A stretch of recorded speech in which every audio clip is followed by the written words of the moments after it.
Hello, everybody, and welcome back to another episode of A Wee Touch of Madness, the podcast presented to you every single week by me, Loz, published by Madness Records. Now, today I've got a special guest with me. I have Skew with me. You're right, mate. How you doing? Hello, good evening. Now, mate, can you tell us a little bit about yourself and the sort of music that you do to the people out there who may not be aware of what it is that you deliver? Yeah, of course. I have ever since being a little boy wanted to be in a shitty punk band. It's the dream. Always wanted to be in a shitty punk band. Yeah, Right, okay. yeah, it's always been the dream. So yeah, proper pop punk. Anything from California, LA. Massive Blink 182 fan. The amount of stuff comes from that side of the pond has always really been a real tickler of mine. I'm in a band with a friend called Hillbilly Sunrise, and we do lots of covers and play punk pop, punk pop covers of all sorts of different things. But with lockdown, it really kind of got the better of me. I really missed playing music with people. I really missed gigging. I really missed practicing with people, and I read Dave Grohl's book. And I always knew that he'd managed to do the first Foo Fighters album all by himself, and I thought, I wonder if I could do that. So I did some collabs over lockdown with some remote stuff, which I put on YouTube, stuff with people that I've never met, which was amazing and really good fun, and covers. But years and years ago, before I had children, I'd written many songs, but never really did anything with them. And then having kids, the creative flow kind of just wasn't there. But then I started writing songs about halfway through lockdown, and started I've got notes pads of them everywhere, and I don't know. Different people do it differently, but you have it like these spurs of inspiration at any random time, so you get them jotted down. And I decided I wanted to do an EP for Christmas. Not a Christmas song, but so some Christmas tracks. And I had a go and got where I was at and mixed it and did it myself. And the first one I did, I really thoroughly enjoyed it. Shared it with a friend of mine who helped me with some mastering, and he was like, "Dude, sounds like Placebo." I was like, I'll take that. I'm happy with that. And then I was like, right, I'll get the second song done. I'm going to make it not sound like Placebo. So I spent every effort I could changing to chord try and structures, not sound like Placebo, all sorts of things. And the second song fucking sounded like Placebo. So I thought, I'll just lean into it. So I did. But this third song, Androids, the whole idea of what I want to be doing this year is I want to try and bring a song out every month. February, who knows where February went? Do you know where February went? Like, I seem to have lost February. It's gone. I was asleep.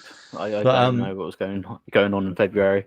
Yeah. So my plan was, I need to get one for February. I'm not quite there. I'm working on it at the moment. It's called Song 4 because it's my fourth song. But Androids is shitty punk pop. Really enjoyed doing it. And Song 4 is shitty punk pop too. And the idea is, once I've got them all done, my dream will be the end of the year. I've got them all done. I've done them all myself. I then want to find a band and go, guys, I got a whole load of material. Let's see if we can make it better. Let's see if we can play with it and get out there and tour it and do things. And there's loads of people in the local community that are up for it. So where is it that you're based then? I live in Somerset. Somerset. Oh, you're down from my neck of the woods. I'm from Dorset originally. Oh, from Dorset. I live in a town called Yeovil. We're right on the. I know Yeovil. On the line of Dorset. I know Yeovil, and anyone who is down from the south coast of England, we all know what Yeovil is. That is that town that everybody stays away from unless you want a needle shoved in your arm. It's not that bad, man. Not that bad at all. It depends what part of Yeovil you go to. But I know that area pretty well. I've got a family around there as well. Yeah, and done me bad. I moved around my entire life, but I met my wife here, and I'm stuck here now. So I've been here 20 odd years, and I love it now. I absolutely love it. Well, everybody, that I believe was a job offer posting there. If you are from somewhere along the south coast, from the original, the original Kingdom of Wessex area, then that would be a job offer. If you want to be part of a band to help this guy get his music out there and do a bit of touring, if you're a session musician of any sort, or if you just want to form the band, then get in touch. Either message me and I'll pass on to Scott directly, or message Scott directly. I think that, to me, that sounded like a job offer. I'm well up for getting involved with people, even if it's a case of you don't want to be the tour, but you want to be involved in one of the tracks I'm working on. I do all this from home. I got a studio set up here. I'm always looking for people to get involved and lay down some tracks and stuff on here. There's some guitar in this track that's a friend of mine. I originally did it electronically, so yeah, I'm on Logic. Everything's computers and keyboards. And he was like, let's put something real in there, and played some real guitar for me, and it really made it come alive. Awesome stuff. So, other than obviously trying to get people together to perform this music, like trying to get a band together to do it, and maybe potentially do a little tour with your music, do you have any other plans musically that you plan to do for the rest of the year? Yeah. So obviously lockdown, touch wood, it's over. Hopefully. The world is supposed to be going back to normal. No, it was never normal to begin with, but okay, I'll let that bit slide. As normal as you can let it be. But yeah, I've got there's a music festival I've played every year with Hillbilly Sunrise, a local charity called School in a Bag. Fantastic charity. They send school bags out to disaster affected countries for orphans and children that can't go to school. Amazing charity. They do a big festival called Home Farm Fest, and we donate our time and go and play there. I've heard of that festival. I've heard of them. Another festival I heard from down there was Teddy Rock's Festival. I've heard of that one. Yeah. A lot of my friends who are in bands, they've played there. Teddy Rock's good fun. Yeah, definitely. I've heard of them. But yeah, so me and my friend John as Hillbilly Sunrise, we've been asked to go and play there. So we're definitely doing that. And bearing in mind, me and John haven't played together in over 2 years now, so we're really looking forward to getting out there and doing that, and brushing off the guitars behind me, and getting involved, and we might do some of these songs as well. I've floated them by him. I've played a few to him, and he's on board with it. So we do a lot of crazy covers, but putting something original in there. I think this Android song just slip in quite nicely, and people wouldn't even know it was an original. They just think we covered something. Yeah. So what are the influences that got you personally into doing music? The biggest thing I think it is, I've always been a musical person, so I've always played instruments. I played clarinet as a child. I got There's to a joke there somewhere. I got to grade 7, and then there's a joke there somewhere. Yeah, niggling little voice in my head said to me, "You ain't gonna get no pussy playing clarinet." There it is. There's the joke. Yeah. So I stopped, and do you know what? When I became an adult, I found out if you can play the clarinet, you can play the saxophone too. And if you can play the saxophone, there's a lot of pussy in saxophone, and I should have really stuck really stuck clarinet. at it. Yeah. But as it stands, no. So yeah, so I've always been. I played drums and stuff in school bands, and when I was younger, I was in a Placebo tribute band as a young lad. Did all sorts of different things, but I think the biggest thing for me was as I got older, I never really sang much. I sang at home farm, like in front of a big crowd, and that you get up on stage and you're not you. You get to be a persona. I know what you're kind of describing there. I mean, the last time I done a live show where I had to perform in front of people was actually years and years and years ago, back when I was in college, and we had to do a live show as part of the course. We were being graded on it, and when I was up on stage performing, doing a song, I didn't feel as if I was there. I felt as if I was in the crowd looking back at myself performing. Yeah. It was a kind of surreal experience. That was one part of the college course that I fucking loved doing. I missed doing it. Did you feel that you liked what you saw?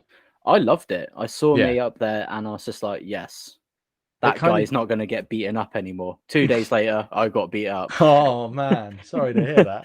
No, that's all right. I drank away my problems then. But I think when you're performing, you have this weird. It's like a persona, but it's like an elevated status. It's something when you finish, if you could bottle that sensation, that's why people do drugs. That's as much like that kind of that buzz, that excitement, and it's unfortunately the buzz is so short lived afterwards. You can understand why really successful musicians tend, or like creatives tend to be quite troubled people, because that go and that stop, that go and that stop, that go, it must be such a turmoil on them when they're doing it. Yeah. But I fully understand why people perform, and I absolutely love it. I get to be someone who's, well, for a brief moment, I get to escape, and I'm someone, I don't have to worry about jobs, I don't have to worry about bills and mortgages and how to run the house and all of those things. I just get to have fun, and Yeah. I'm not doing it for anyone else. I'm not doing it like, oh, it's good if they enjoy it, but I'm not doing it for fame or notoriety or to be known. I'm doing it I love it. I absolutely love it. And I think there's a real fine line when there's some people I perform with that they take music so seriously that it kind of can suck the fun out of it. And I like to Giggly. think of that. It's a little bit like the analogy of if you know someone that's a mechanic, the last thing they want to do when they get home is do more mechanic. Yeah, be like, yeah, can you come fix my Yeah. car? It's like, no, you do something that you love because you love it. And the minute you are expected to do it and there's an obligation and it's got to be perfect, that fun gets taken away from it. So for me, music is all about me having a laugh. It's having a good time. See, I know what you mean with that. I mean, my day job, I'm a chef. So the last thing I want to do when I get home is cook. But I do most of the cooking when I'm at home anyway. And as I'm sure a lot of people out there who've watched and listened to my show before, because I have mentioned this a few times before, and going on what you said about, when you're up on stage and you're performing, it's kind of like a drug. I kind of get what you're saying there, because as a lot of people are aware, I also co-run an independent music label here in the UK, and so I'm used to working with a lot of musicians, Mm-hmm. and I know how emotionally unstable musicians are. So I'm used to it. So it doesn't really phase me that much, especially if one goes on a little bit of a wobbly. I'm like, right, okay, have a cup of tea, sit down, calm down, have a nap. How do you feel now? Much better. Told you. Yeah, Yeah. I think So it definitely comes with the turf. yeah, Definitely comes with the turf. yeah, I can handle the stress of dealing with musicians because, like I said, I'm a chef by in my day job, so I can handle the stress with dealing with them. So you mentioned earlier at the start that obviously you've done some collaborations with some music, obviously remotely. So if you could do with a collaboration with anyone, who would it be and why is it me? Who would it be? That's a good one.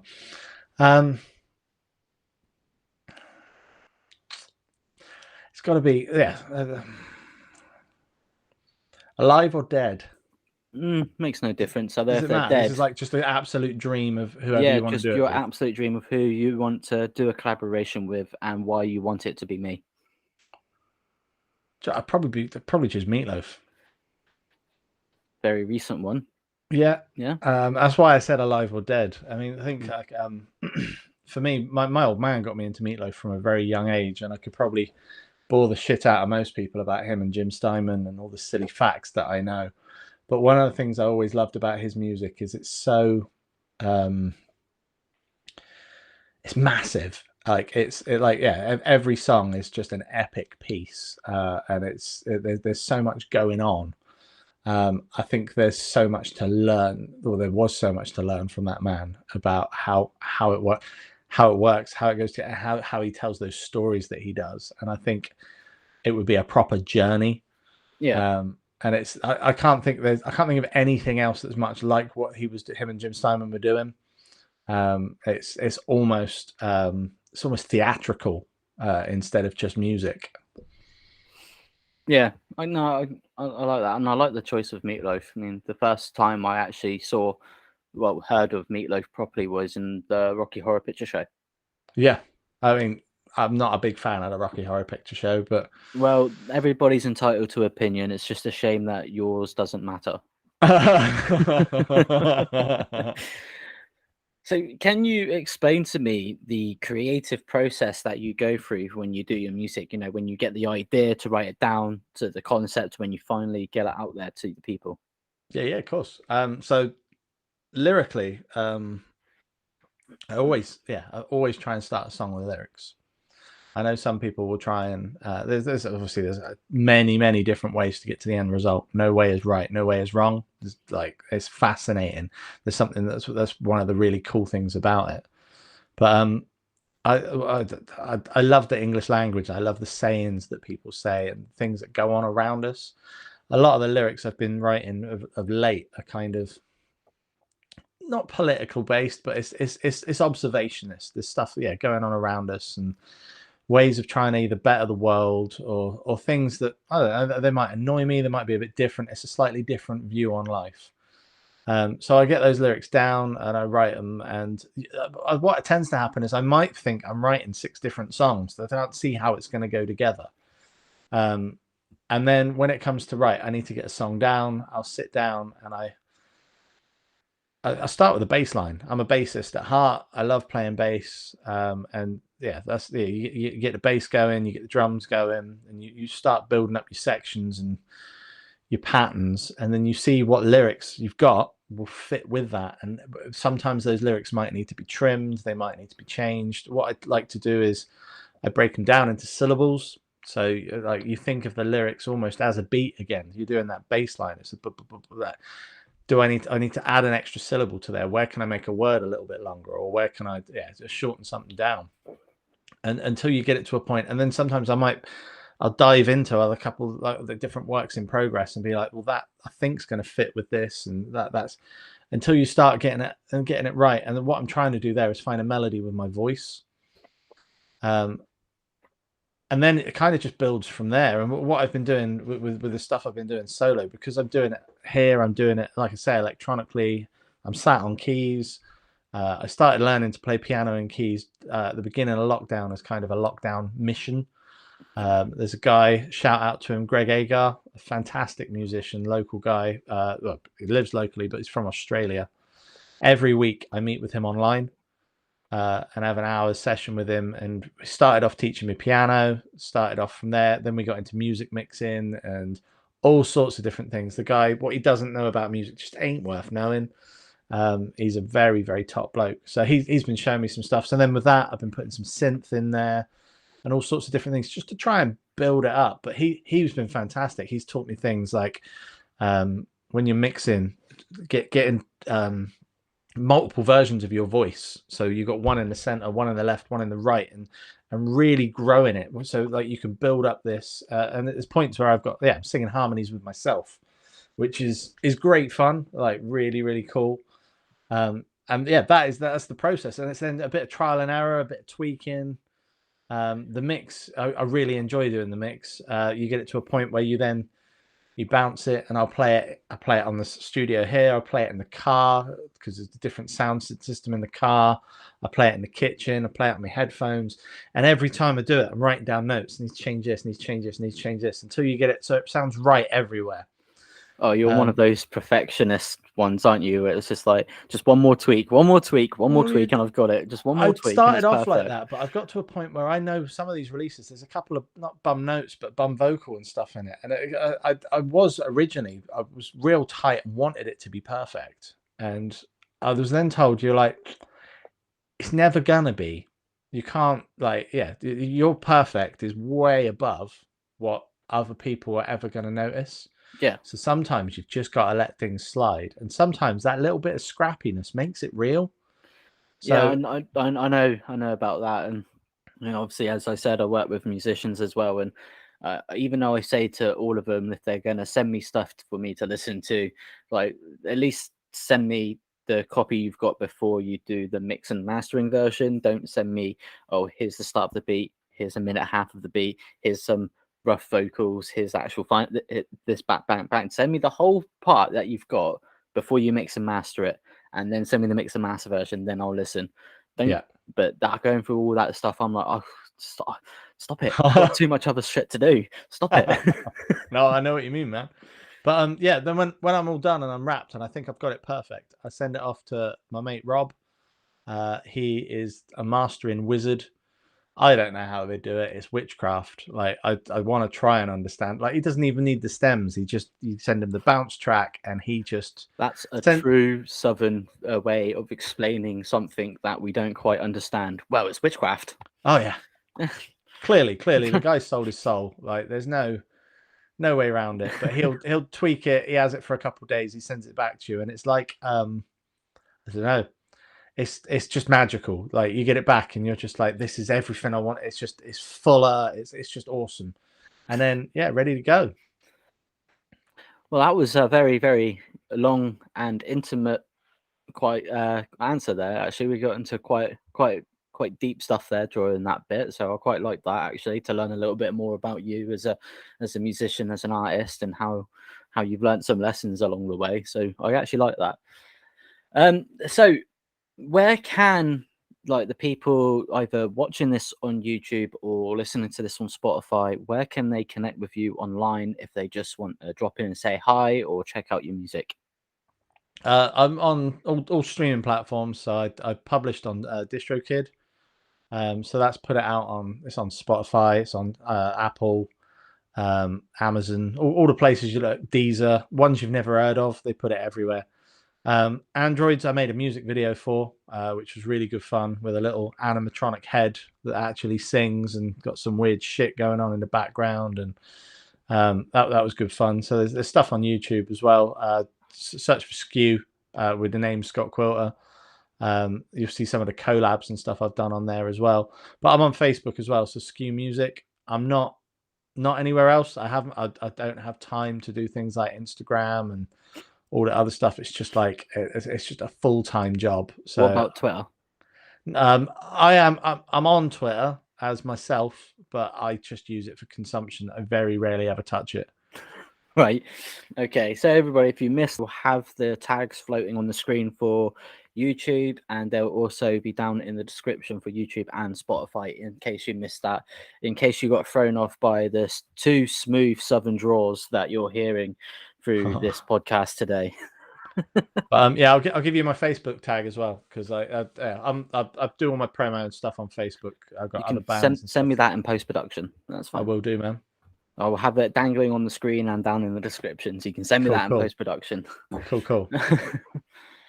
So, what is the one thing that you know now that you wish you could have told your younger self at the start of your musical career, your musical journey? Definitely that. Don't be a perfectionist. It doesn't need to be. Like, I thought you were going to say, "Don't be a pussy." I honestly thought you were going to say, "Don't be a pussy." There is a bit to that as well. Don't be a perfectionist, and actually, like, believe in yourself. It doesn't matter. You got to break a few eggs. Like, you'll do some things that are shit, but through doing those things that are shit, you realize that what the good things are. It's like watching a shit movie. Like, I love watching a shit movie because it Or, makes good as my movies. wife calls it, my shitty little podcast. It's like me doing this, as my wife calls it, my shitty little podcast. I know after each episode or after each season that I've done so far, I know areas where I need to improve. Yeah. For instance, You get better by doing. Like, you practice. Yeah, practice makes perfect. But yeah, that perfectionist, you don't need to be. There's people out there like that don't try and like keep up with everybody else. As long as you're happy and you're having a good time, that is all that matters. Yeah, I like that. So then, what is the message that you would like to give to your fans if they're watching or listening to this? Again on there. If you think you want to do something like this, go out there and do it. Find the right places, find the right avenues. Like, I've managed to do this all self-taught from home. There is no reason for, and I hear people loads like singing. Loads of people say to me, "I can't sing." So you can. You just haven't found your song, and that's a really important thing as well. Like, you got to experiment. You got to look around. You got to have confidence. You've got to have a go. And yeah, like, it's great fun. There's so much fun to be had off the back of it. Yeah, I like that. Right, well, we are coming up to the halfway point, which I can't believe we're coming up to the halfway point already. That half hour's just flown right by. I didn't even realise, to be honest. We are coming up to the halfway point. So, everybody at home, you know what that means. That means we are going to highlight and promote one particular song from the artist and band and or group that we have on the show each week. So, Skew, the track you chose for this week's highlight is called Androids. Obviously, it's your own song. Obviously, I don't know why the fuck I said that. Why would you promote someone else's song? But what can you tell us about that track? The story behind it, the message behind it. What can you tell us about it? Okay. It was.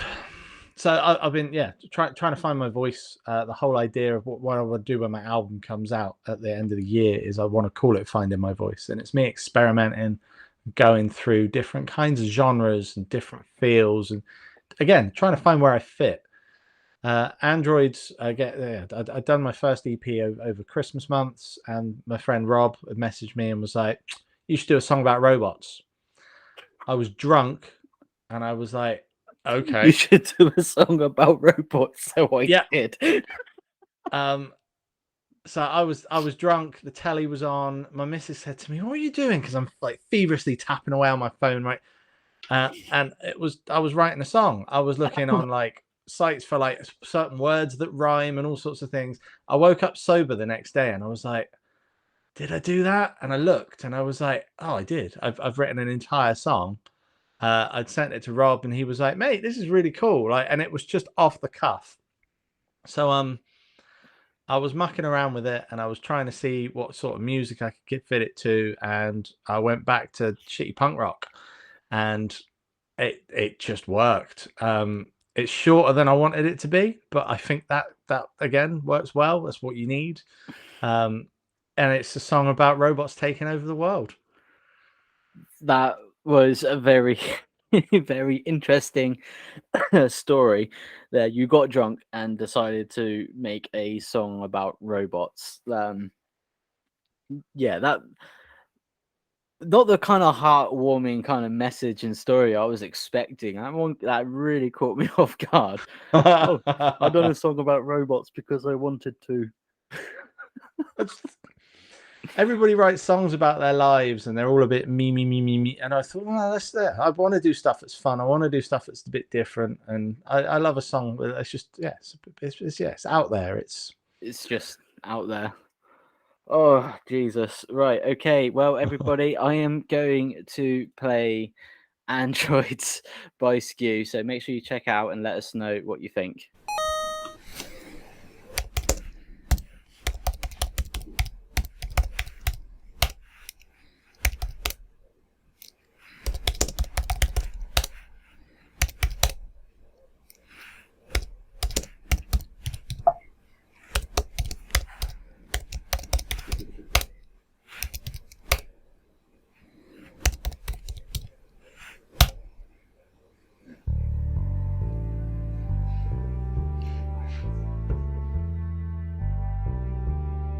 In a world of ones and zeros, where computers are the heroes, humans are now void, replaced by androids. And we all let this happen by handing them the baton, letting them take control while we give away our souls.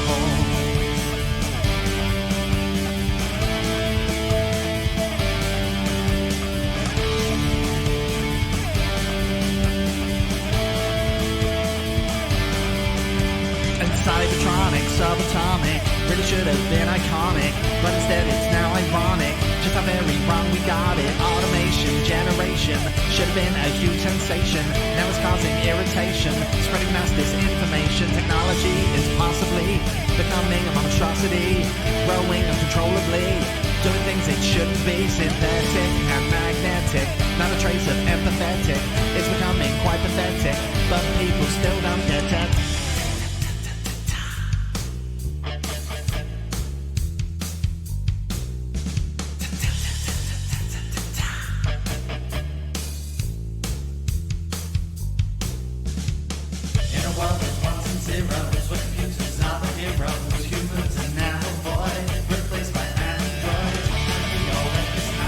By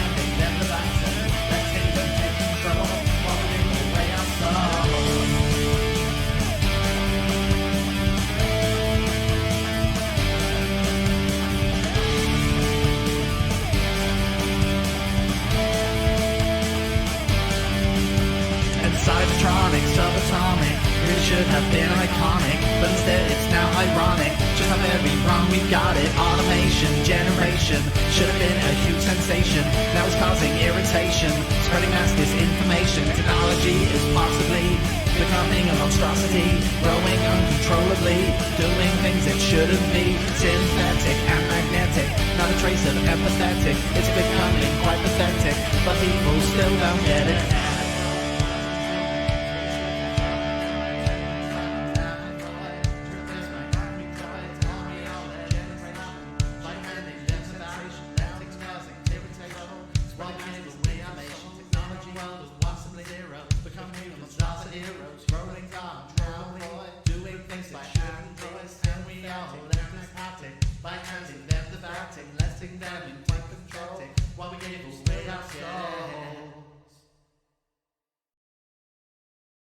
Well, everybody, that was Androids. And I've got to say, that was a very interesting song. Very interesting song. Let us know what what your thoughts of that in the song by either putting a comment down in the comment section below, or if you're listening to this on Spotify, leaving a little voice message for me, and I will let Scott here know, good or bad. I don't care. I will let him know. So, Scott, we are now that we've done the halfway point song, everybody at home, they know what this means. This means we are getting to the nitty-gritty part of the interview, the nitty-gritty part of the show, where I'm going to start asking you some difficult questions, like some real head scratchers, and you might feel a little bit uncomfortable with some of these questions. I must let you know that is 100% my intent. If you feel uncomfortable at any point, there is no safe word. Don't be a bitch. Let's get through it. Okay. Okay. And if you want to complain about that, take up with someone who gives a shit. So, are you ready for your first super serious question? I think so. Okay. What is the best Wi-Fi name that you have seen? Proper head scratcher, that one, isn't it? Proper controversial. That's a proper sidebar, that is.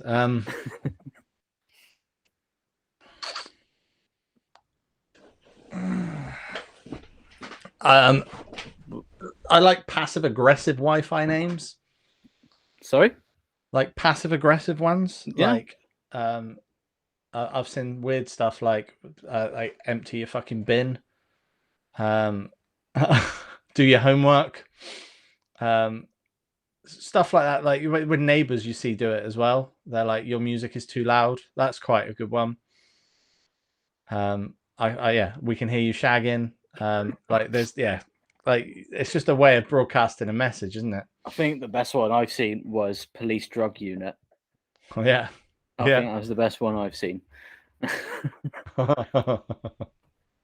So, yeah, you mentioned to me like at the start, before we started recording, at the pre-record catch-up chat, as you will, that even though you haven't performed live as Skew yet, you have performed live with other people. Mm-hmm. So, what has been the favorite song that you have done that you like to perform live?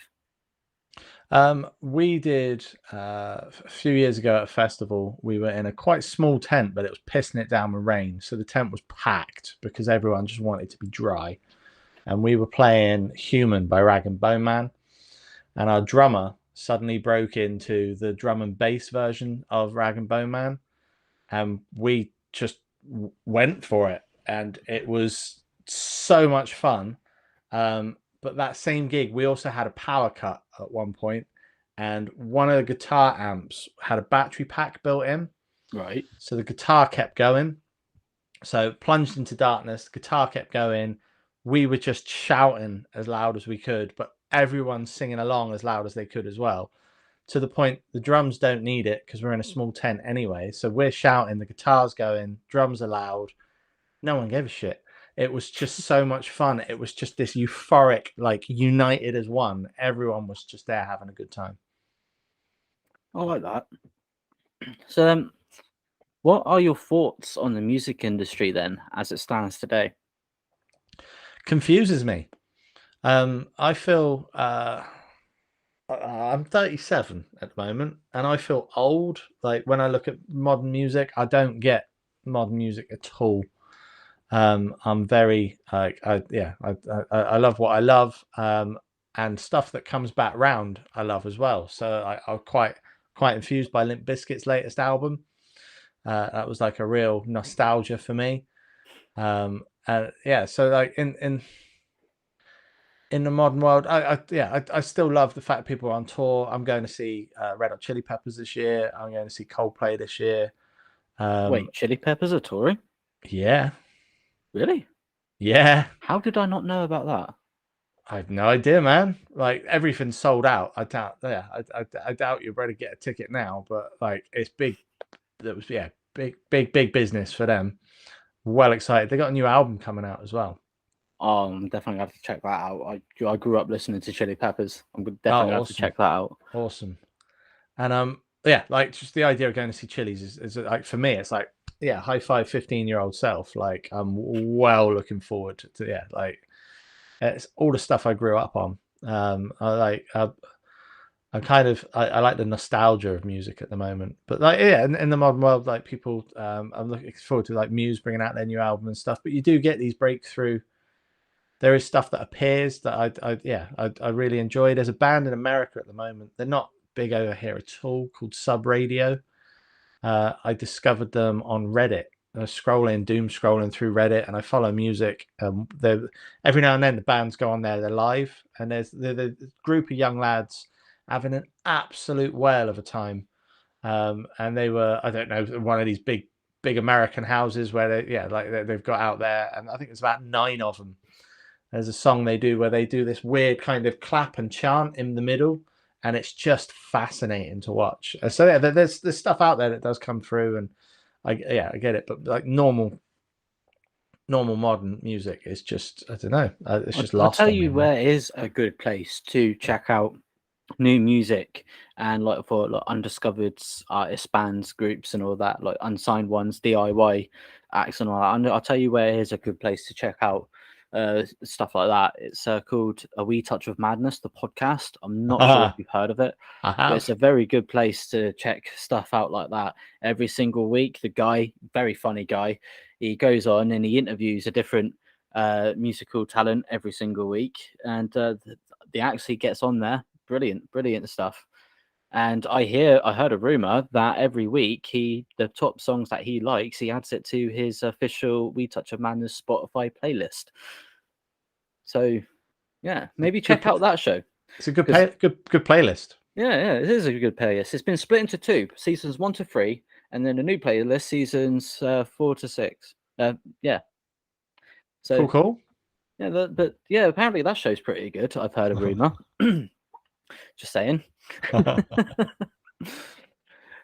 So if there was something about the music industry that you had the power to change and you could, what would it be? It's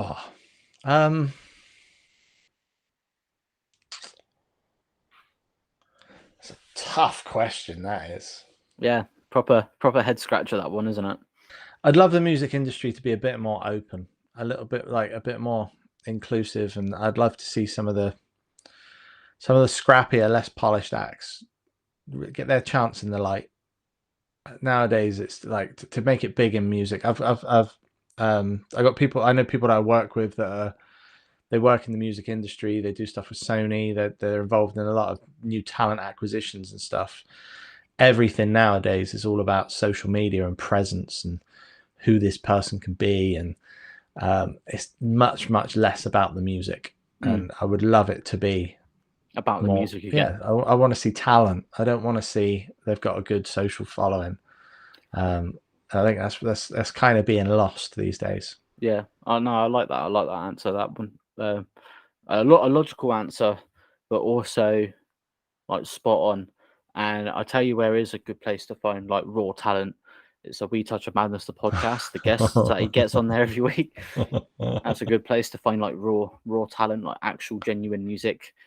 Jokes aside, but that is actually why I do my show every single week. It's why I love doing my show. So I get to talk to like all these different musical talent every single week.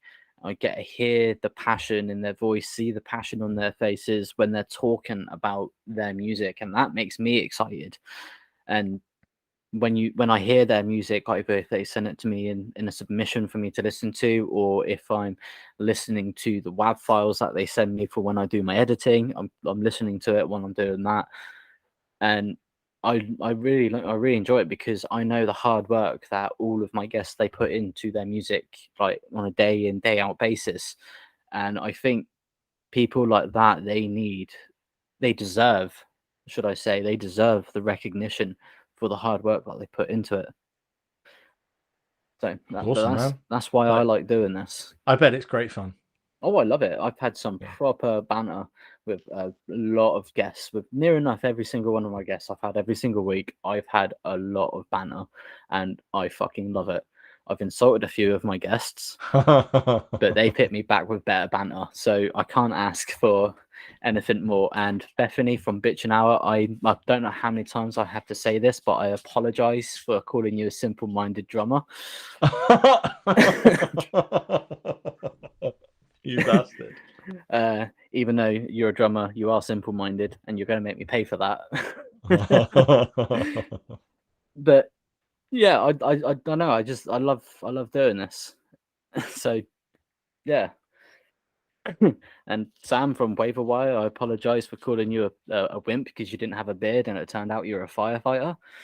Oops. No, I don't apologize for that. That was fucking hilarious. So, how do you feel then how the internet has impacted the music industry? It's done two things, isn't it? And it's like, what it giveth, it taketh away. Very biblical there. Yeah. I must tell you that we must refrain away from politics and religion. Oh yeah, religion's a crock of shit. It just it sounded a nice way to say it, but you think like I don't know how old you are, chap, but I fondly remember buying my first record, like vinyl record. I remember buying cassette tapes. I remember having a cassette tape and going to people's houses and that kind of mythical magic that I own a piece of music that you don't. And like, can you bring that tape with you so we can listen to it? And that doesn't exist anymore. No one's made a mixtape in the last 10 years. Like, you make playlists and stuff for people. No one owns music anymore. I have an Apple Music subscription. My music comes through on my Apple Music and I use Spotify. It's completely changed the industry, which is weird. And I think musicians probably get less money now than they ever did because of the way the music industry works, because of the way rights and things work, and half of the money goes to a lot of like the tiers of management that exist before this in the star the big labels, yeah. Yeah, it goes to the wrong they people's buy pockets. the top prime spots Yeah. on these streaming services as well. And I'm sure, as everybody's aware, I've gone through this at length with my guest Ken Tucker when I've had him on the show twice now. That we actually went into this in great discussion, that it turns that we think that is the big labels that actually buy the big prime spots on the billboards as a way to try and stop up and coming acts from taking some of their limelight, as it were. Yeah, I can believe that. It's, everything anywhere there's money is corrupt, and it's crazy. But the other side of the coin, the internet has enabled things like we're doing right now, and has enabled things like people doing collaborations with people I've done collaborations with people I've never met face to face. At the start of lockdown, we did a cover of Lean on Me with the Yeovil music scene. There was like 40-50 of us. We all recorded our own layers and layers of it. We raised money for the NHS. There's a video on YouTube for it. It's so much fun to do. There's lots of we've got people singing, people dancing, people, all different kinds of instruments. It's phenomenal. So the internet has also given the community loads. And it is sad that it's at those extremes. What you've got to try and find is in the middle is the sweet spot, and that's where the exciting stuff is. That's where it's really cool. That's where it's it's you can find good and bad in everything. Apart from this show where it's nothing but good. Unless you're a drummer. unless you're a drummer. Do you know what started that whole thing though with me kind of laying into drummers a little bit? It started it off was all the way back in season 1 when I had the session drummer Keith Barnes on, and he was so egotistical about himself that I was just like, right, I'm going to put you down. I mean, he also does a bit of work for us in Madness Records as well. So I deal with him on a day-to-day basis as it is. But I was just like, I just want to put you and other drummers down now. You've just kind of pissed me off. So I just started from there. But I agree with what you say with like on the other side, the good side is obviously with the internet, because you're able to do a lot more now. I mean, like especially with what we're doing now, because obviously as everybody's aware who watch and listen to my show, I've had guests on from each corner of Canada. I've had guests on from various different states in the United States of America. I've had a band on from Honduras. I've had a guy from in Vietnam that I've had on. Up and down the UK I've had guests on, and my most recent episode in this season I had a band member in a band from Sweden. So it just goes to show the power of the internet is a good thing if you use it wisely. For sure. Yeah. So, can you tell us a little bit about yourself, something that your fans wouldn't know about you? Something they wouldn't know about me. Mm. Or like just an interesting random fact. Yeah, an interesting random fact. One of my most fun ones, actually. Like I said, I've been learning piano with this chap online, and for some time, he was trying to show me the right fingering positions for playing piano. Giggity. Giggity. We were doing fingering sessions. Fingering sessions with a guy online, eh? I think they call that free cams or something like that. Someone let me know down in the comments. I'm not too sure. There's a paid for channel somewhere about it. No. But anyway, while we were playing, I was trying to explain to him there's some notes I struggle to play, and it's because I lost the end of my middle finger. Oh, lovely. Yeah, and the amount of people that I know, like I work with and I've known for years, and your mind draws it in for you. So like it's just a completely natural. You don't look at people's hands, like you might do when they move, but you don't. The rest of it, your mind just fills in the blanks for you. But this guy had literally been watching me on a camera play piano for months and had never noticed one finger considerably shorter than the others. And that is another reason why it's probably good I gave up clarinet, because I can't close a hole on the clarinet. But it does work on a saxophone because I got pads on them. So again, giggity. Well, that was certainly an interesting little story there. To be honest, I quite like that. It was quite enjoyable. Right, okay, Scott, we are coming up to the end of the show now. So I know I said this before a few episodes ago and I kind of forgot about it, but I'm definitely going to bring this back because I did enjoy it. I really did enjoy this segment, which is called Ask the Host Anything. So do you have any questions for me?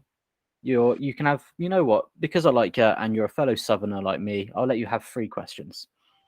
Three questions. Okay. Start with our first then. Have you had any guests on your show that you think, I'm punching here? No, because all my guests I've had on are starstruck by my beauty. Oh, touche. And now your real answer? My real answer, there are a couple of guests that I would love to have on the show and that I know I will definitely be punching if I get them on the show. And people who follow my social medias at AWeeTouchOfMadness on Facebook and Twitter and Instagram, you probably noticed that I put up a poll weeks ago about my top 5 artists and acts that I want on the show. I got a like from one of them on one social media platform and a like from another one on a social media platform. I've got a couple of them in my inbox, but it's trying to work out when we can actually do this between their busy schedule and mine. So Yeah, there are a couple that I think as soon as I get them on the show, I don't know how I'm going to react. I think I'm gonna be like a schoolgirl screaming in the wind at their favorite at their favorite artist, because I'm going to be like quite starstruck to begin with. I'm probably have to slap myself in the face to calm down. Right, I hope it happens for you, man. Hopefully, because some of these guys I've been following and listening to their music for years. I'm wearing one of the bands wearing their hat at the moment. On the episode I did with Idle Minds, everybody noticed there I was wearing a T-shirt that said "White Trash." It was a merchandise from another band that I follow. So yeah, when I really get into following my favorites, I really get into following them. Awesome. Right, it's always a cliche question. Okay. Desert Island, one album. What you taking? Desert Island, one album.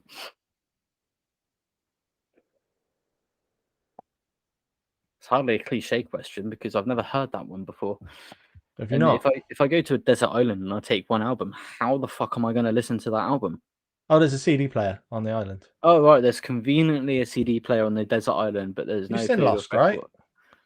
Yeah, after 3 seasons, then I was like, what the fuck? Then I just got bored. It doesn't have to make sense. Right. Okay. All right. One album.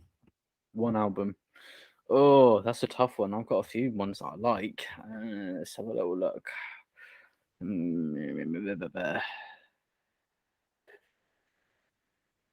Oh wow, that is a tough one. I'll come back to that one. What's the next one? Oh, I wasn't prepped for the third one yet. I thought I was going to get a little bit more time. What, you thought I was going to stall for a little bit longer? So, can you play any instruments? No, None at all. none at all. You ever had an interest in it? I did. I had an interest in playing guitar when I was a kid. Never took lessons, so it didn't really go anywhere. I also done a bit of singing / rapping when I was in college. I enjoyed that. In fact, I actually missed those days of doing like the singing, the rapping. I missed them so much that I let a rapper on this show talk me into doing a rap battle, which is coming up. Fantastic. So Oh, look for that. yeah, and just so everybody is aware, season 5 is what I have slotted for all of the guests that have given me the challenges, to all of them to come back on during season 5 so we can do all these challenges. I've already booked them, they're already ready to go. We're just getting all the stuff in to do that we need to do it, like all the fucking chilies that I've got to eat. So that is coming. That is going to be season 5 if I can get everyone else's booking in done. Wicked. Right, okay. The album that I would take to a desert island with me is from 2013 from the Lax, called Keep It Redneck. That is the album I would take it with me. That was the first album I heard from the band, from the group, and it's what got me to fall in love with their music. So that is the album I would take on a desert island. Awesome. I will be looking that one up. Yeah, that. So yeah, there was 3 questions. So not as painful as I thought it would be. So that's all right. So Scott, have you done many other interviews and podcasts before this, and do you have any more planned up for after this? I did a podcast years ago called The Secret Society. And I absolutely loved it. It was with a friend who's younger than me. It was in university, and we got to like number 4 in the comedy charts in the UK. Really enjoyed it. Had a big following in America, and I would absolutely love to do a podcast again with people. I enjoy talking. I enjoy. You love to do a podcast again with people, and you're doing a podcast with me now, and you're not helping. Let's put it that way. Like it's no, like as in you're not making me not want to. As in like I definitely want to. Yeah, I want to be involved in doing more again. It's good fun. But Good yeah, Secret safety, Society yes. Club was we had people confess to us in secret using an online form their deepest, darkest secrets, and it is mad what people will fucking confess to you when they don't. They just want to get it off their chest. We learned some crazy shit. I've saved them all, and at some point I'm going to publish them and put them on all online again because it was really good fun. But the weirdest thing that ever happened to it was we did a live podcast in front of a live audience. And I don't know if you've had it yourself because you do your show. Have you encountered anybody that you meet that they know more about you than you thought people would because you do this show? No, because I'm like a bit of an open book anyway. Oh, okay. And It was a really odd one for us. We encountered a few people that turned up. They were like fans, and like they knew more about us than we were really comfortable with, because when we did most of our podcasts, we might have had a bit of a buzz on, a bit looser lipped, and like just saying stuff. It was just me and a really good mate, so you just talk like you would between mates. And it was just really odd. Like they knew stuff about us. Like you said this on this episode and this season, and you're like, whoa, yeah. But no, it was I cool. wish I had a fan base that dedicated. Fun. It will make the my first anniversary of the show's quiz interesting. Yeah. Oh, that's something that I forgot to mention, everybody. For the first anniversary of this show, there will be a quiz with some questions from throughout the entire 6 seasons coming up, and with certain questions from certain episodes throughout the season. So they're not going to be necessarily in order. So if you want to get involved with that, it's for all the guests that have previously been on the show to test their knowledge on the show. So that would be a very interesting one, I think. And even if you just want to get involved with taking the quiz, you can. It's fine. When I get more details about it, I will let everybody know on my social media. So make sure you follow me on social media, and you'll get the details there. Right. So because you've done podcasts before, you've done a few interviews, and did you say you've got a few more lined up after this? I'm tapping up people, seeing where I can get exposure. Okay. But I haven't got anything booked at the moment. Well, I've got a question for you then, which is I see it as probably the most important question that anyone can ask. And when I tell you this question, you will be like, you know what? That guy Loz from A Wee Touch of Madness, the podcast, he was right. It was a very important question. You'll be surprised with the fact that no one else asks this question because, unlike me, they simply do not have the balls to be that controversial. And you would look back and you go, no, he was right. That Loz guy, he was right. He does have the balls. No one else does. Why does no one else ask me this incredibly important question? So are you ready? Hit me. Yeah. Do you sing in the shower? And if you do, what'd you sing? Yes. Whatever was in the radio, it was like whatever's haunting my head, no matter how embarrassing, I don't care. See, a very important question. No one else asks that. The acoustics in the shower are to die for. That is a very common fucking answer I get as well from a lot of musicians. Like, yeah, of course I sing in the shower. The acoustics are amazing. I was like, for fuck's sake. So that's a very common answer I get. Well, have you had fun doing this with me today? I have, man. Thank you very much for having me. It was my absolute pleasure. Would you like to come back on the show in a future If you'll date? have me, yeah, for sure. Yeah.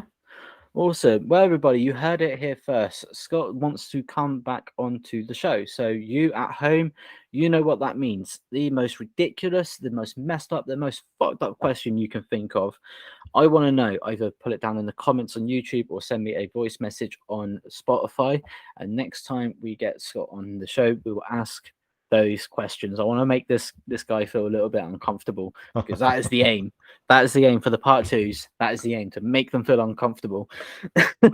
I'll think of 3 for you as well then. Awesome. Okay, I haven't been hit back with that one yet, so okay.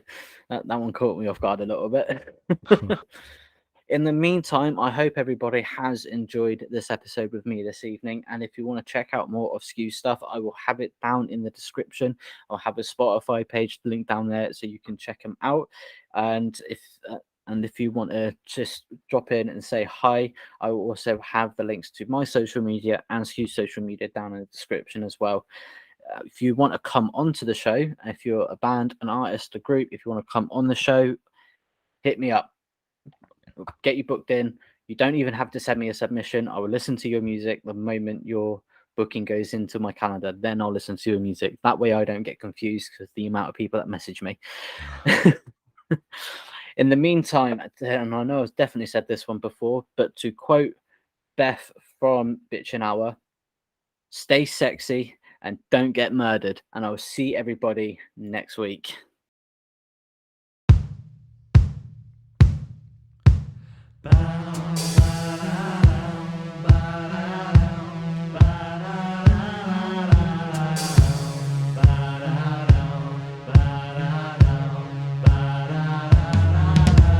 Confirmation bias is such a bitch.